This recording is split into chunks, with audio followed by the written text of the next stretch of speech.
awal mula kita akhirnya memutuskan untuk kita pergi ke rumah aborsi itu, kita awalnya lihat dari TikTok ya kan, terus habis itu kita lihat sebenarnya udah beberapa lokasi yang kita survei waktu itu, dan memang yang paling memungkinkan dan paling tepat itu rumah aborsi itu.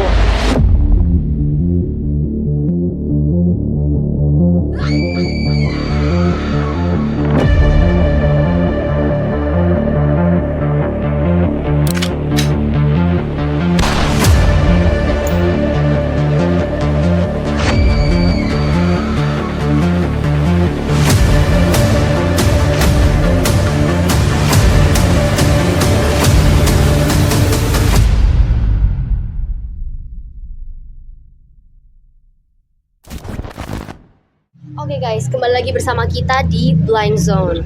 Nah, kali ini kita ada di salah satu bangunan bekas klinik aborsi yang sempat viral banget di Surabaya. So, nggak usah lama-lama lagi.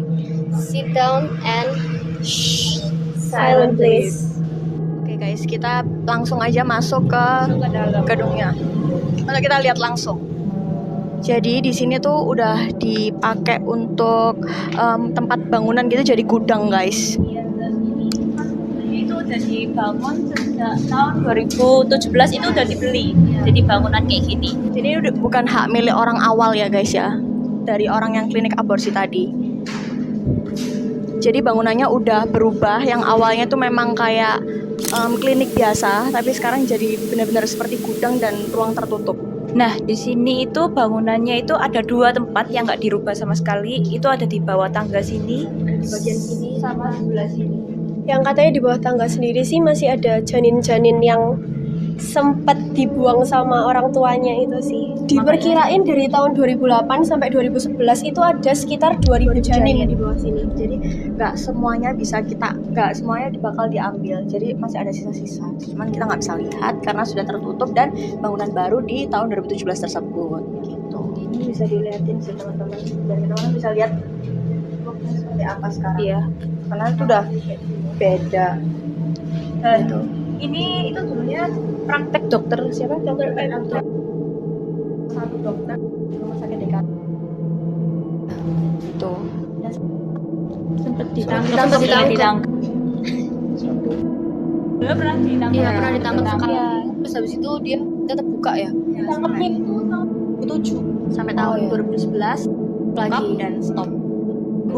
Ditangkap lagi, dan dokter Edwardnya pas kalau nggak salah 2 tahun hukuman meninggal sih karena sakit katanya. Jadi setelah 2011 itu terbengkalai lama dan 2017 baru dibeli oleh pemilik sekarang yang penjual.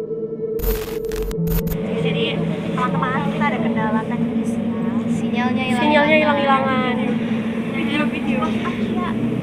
Sinyalnya hilang-hilangan. Apa namanya, pas kita lagi take itu mereka kayak, aku lihatnya mereka kayak penasaran gitu, kayak wah ini lagi ngapain nih gitu. Aku kayak ya, sama pas rekaman itu mic itu nyala mati.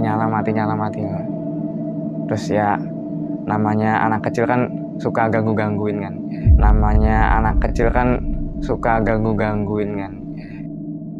Tadi kayak record, ada yang nggak record, ada yang record, ada yang nggak record.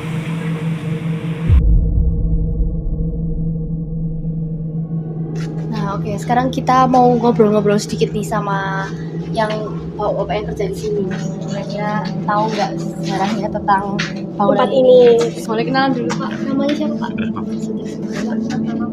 Mawan. Nah Pak, ini kita mau tanya-tanya nih, pengetahuannya Bapak, bangunan ini tuh dulu buat apa sih? Dan apa yang terjadi di bangunan ini? Katanya dibuat aborsi tetangga itu.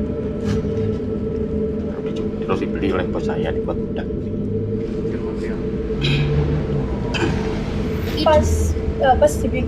Pas beli buat dibikin gudang itu kondisinya kayak apa Pak, tempat ini? Bentukannya. Rumah hancur. Oh, rumah. Iya.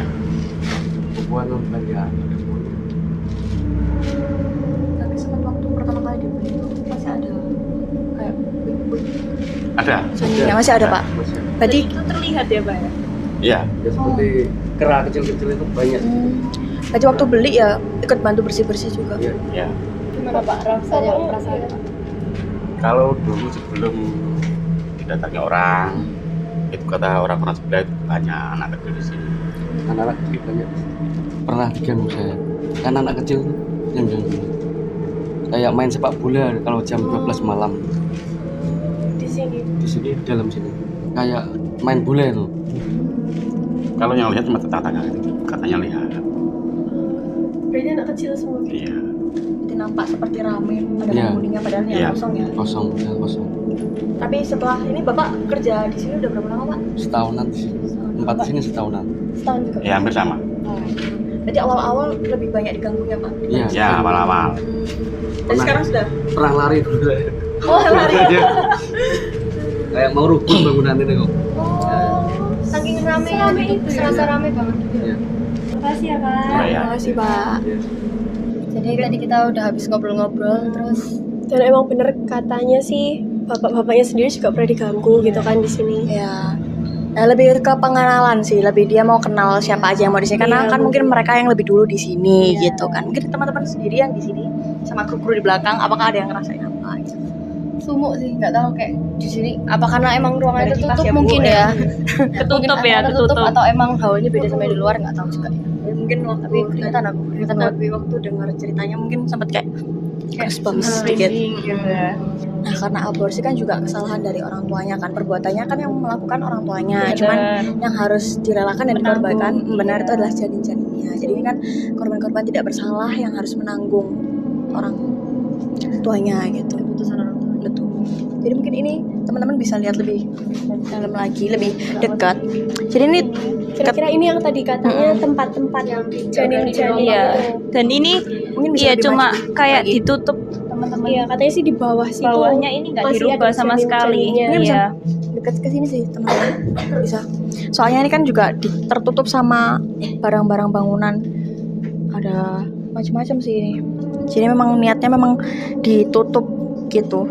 Karena mungkin yang pembelinya juga nggak berani ya, karena kan tadi dibilang sama bapak-bapaknya kalau masih terlihat kayak janin-janinnya itu masih bener-bener terlihat dan itu sangat-sangat berantakan gitu teman-teman. Jadi mungkin mereka juga nggak berani ngerubah ataupun ditutup gitu. Jadi menghormati. Iya.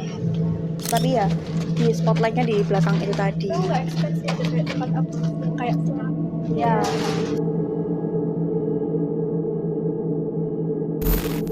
apa namanya lagi syuting dan itu lightingnya itu sementara itu langsung bergerak ya minda dari spotnya itu, jadi langsung dibilang Mas Em bentar-bentar, padahal itu sebenarnya ada yang di belakang lewat kayak angin orang lewat gitu loh, tapi aku nggak bisa ngeliat siapa gitu, terus langsung aku kayak noleh ke belakang ya kayak gitu sih, itu yang aku lihat dan selebihnya nggak ada.